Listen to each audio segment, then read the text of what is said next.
For a one-piece rear main seal, you'll need to have access to the rear of the block.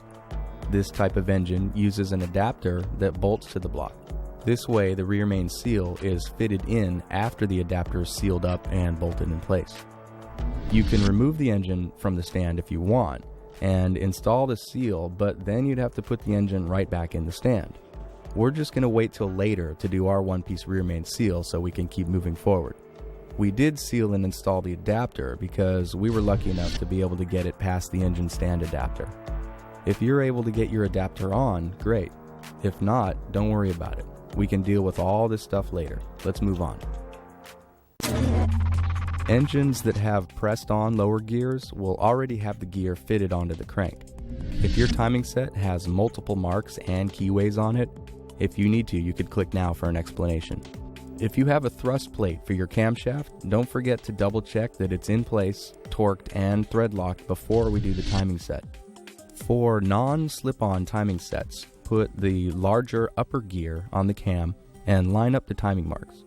Then pull the gear right off the cam and put some assembly lube on the surface that will ride against the block. Soak the chain in some oil, and then hang the whole assembly on the block with the marks lined up.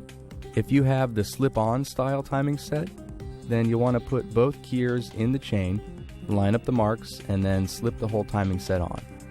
Our Crane Cams kit came with this cam bolt plate that we'll put on just before the cam bolts with our setup.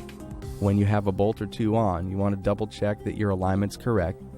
If you can't see your timing marks very well, you can paint them to make sure. Now we can torque the gear to the cam. If you don't have a cam bolt lock plate, you should put some kind of thread locking liquid on the bolts before you put them in. If you do have one of these lock plates, you just need to bend back one tab per bolt with a chisel, and then the bolts won't be able to back out on you. Now your timing set is complete. We're about to install the pistons, but we need to make a few preparations to the block first. We started with the driver's side pistons. Wipe your cylinders clean with a dry paper towel. Remember, don't use a shop rag. Then squirt some clean engine oil on another clean paper towel and wipe a nice, thin, even film all over the cylinders. Earlier, we filed our rings for a custom fit, and now it's time for them to go on the pistons. Your rings should be in order and ready to go. You could hold the rod and piston assembly in a vise, or you could just lay the piston in your lap. There should be some kind of label that'll tell you what each ring in the package is. The first one to go on is the oil expander ring. It slips right into the bottom groove. You want to make sure that the ends of the expander ring don't overlap. Now get out one of the oil scraper rails. We'll deal with the top one first. Slide it between the roof of the groove in the piston and the top of the expander ring. When the edge of the ring is in, you'll want to slowly work it clockwise around the piston. As you go around, it should slip right into place, but when you get to the other side of the piston, slow down. The edge of the ring could scratch the side of the piston, so pinch it tight and pull it away from the piston just a little, and it should drop in place in the top of the expander ring. The other scraper rail will start about 45 degrees to the other side of the expander gap, and it's going to slip into the bottom slot. Work it around the other way, counterclockwise, and guide it past the top scraper and into the bottom groove as you go. Pull it away slightly at the end, it should clear and slip right into its groove. Double check that your expander gap is not overlapped. If it is, use 2 paper clips or picks to pull them apart until they click into alignment with the rails. It's important to rotate the rings now and make sure that nothing is stuck or crooked. Now for the second groove. Take a look at the ring. There's usually a label on one side of the ring, like a dot or a T, or sometimes there's some bevel machined into the ring itself. When you know which way the ring goes, grab the ring expander with one hand and steady the ring itself with the other. Only expand it just enough to get the ring to slip down past the first groove and into its place in the second. It should rotate freely. The package should have a label for the top rings too. A lot of top rings have a shiny look on the edges when you compare them to the second groove rings. Use the same technique, expand just enough with the top mark facing up, and the rings are in. Repeat for the rest of the pistons in your tray. If you have custom filed rings and you have different gaps for each one depending on which bore it goes into, be careful, you don't want to mix them up. Now that the rings are in place, we still have a few more steps before the pistons can go in. Grab the appropriate half of the bearing from your storage bin, wipe any residual oil off of the rod and the back of the bearing, and install the bearing shell. We strongly recommend you use Cleveite high-pressure assembly lubricant to protect the bearings during the few critical moments after startup until oil pressure stabilizes. After a liberal coating, the rod bolt protectors need to slip on. Pay close attention and be sure that the protector boots seat all the way to the rod body. Also double-check that the bearing shell is fully seated in the rod. The last preparation is to set the positions of the ring gaps in the piston. Start by putting a few drops of engine oil along each groove. Next, grasp all the rings together and spin them around to spread a light coating throughout the rings and grooves. With a clean paper towel, wipe any large drips and spread a light coating evenly over both skirts of the piston as well. Now let's set the ring gaps. For most engines, this setup will work well. For the pistons on the driver's side of the block, the top compression ring gap should be here. The second ring gap would locate opposite the top ring at this position. Down in the oil groove, the point where the wavy expander ring butts together should line up with the gap in the top ring. Then slide the oil scraper rings so that one is in this position and the other is in this position. Each of them should be about 45 degrees to the left or the right of the second ring gap. With the rings installed on the piston, if you tried to fit the piston into its bore, the rings are going to stop it from sliding in. To do the install, we need to put the piston in a ring compressor. There's a lot of different ones available. One type that we don't recommend is the ribbon style compressor. These ring compressors are notorious for breaking rings and they're not very easy to use. If this is all you have, you just need to be really careful with it and tighten slowly. This and any other type of compressor can start to get crooked while you're tightening. With any compressor, there's a chance that it will pinch a ring in its groove and break it. This would mean you would have to buy a whole new set of rings just to replace the broken one. This fact alone makes it worthwhile to buy a quality ring compressor such as this universal style. With any type of compressor, you should fit the piston in and snug up the compressor until it's barely grabbing the rings. Square up the compressor and look down inside. As you slowly tighten the compressor, make sure the ring gap positions stay where you want them, and rock the compressor slightly left and right to make sure that the rings aren't caught on the edges of their grooves. When the compressor is about to pinch tight against the edge of the piston, you're going to want to slip it in its bore.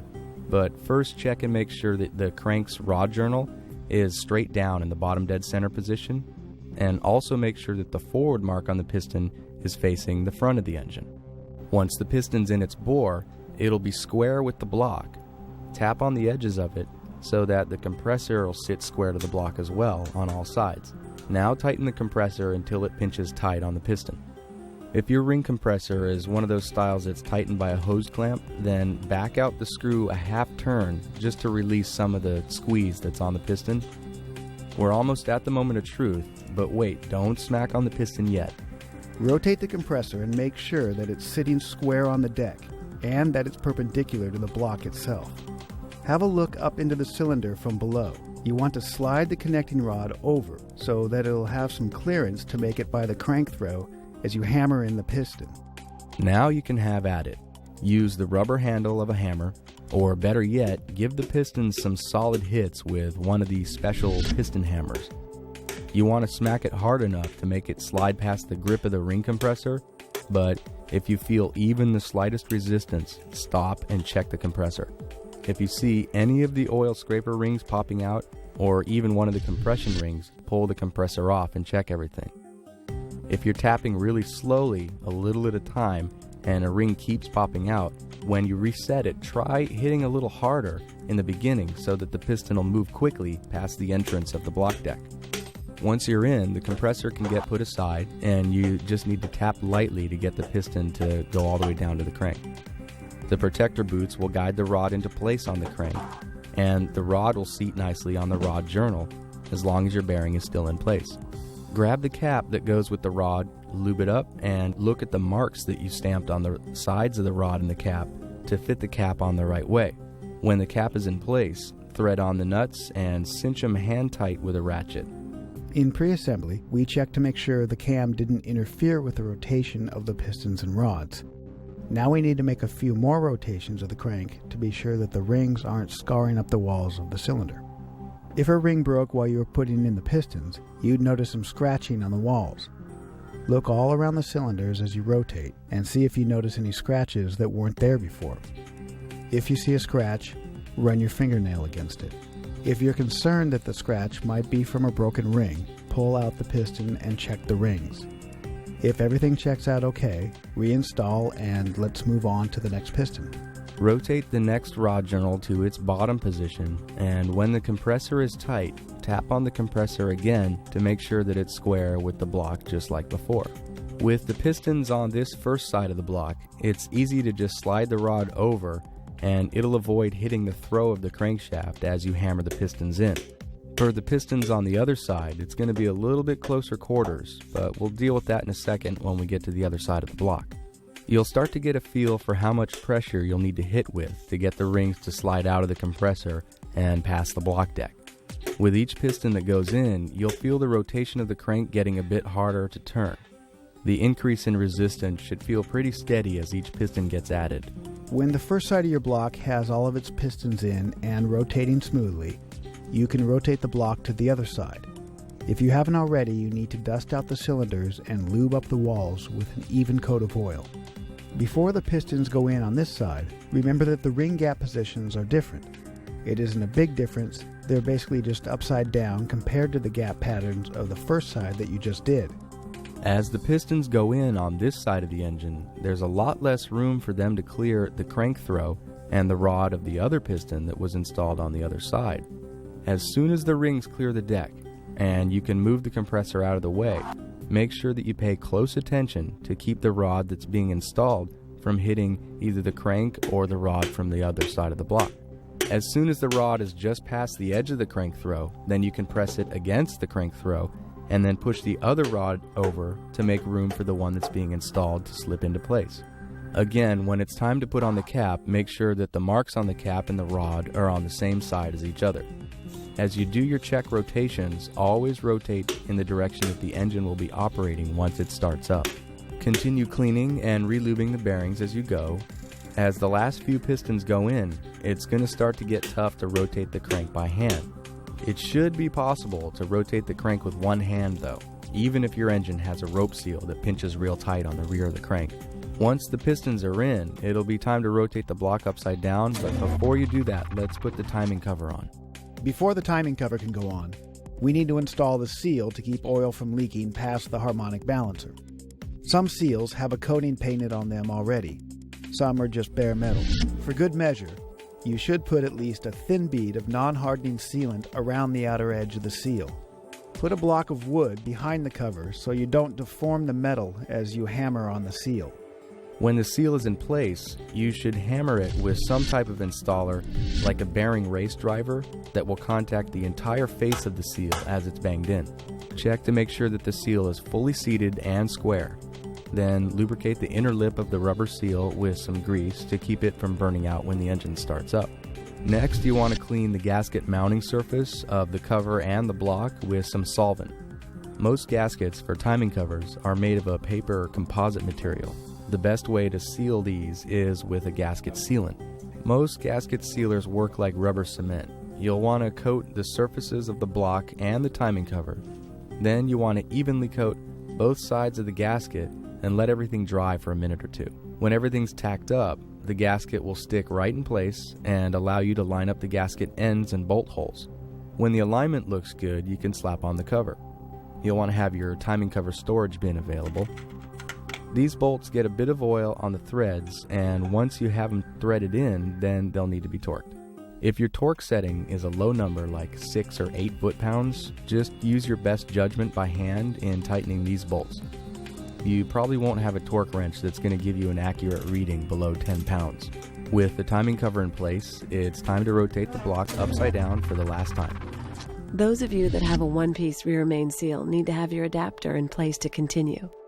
Click the one-piece seal button if you haven't installed your rear main seal yet. Everyone else? Click Continue.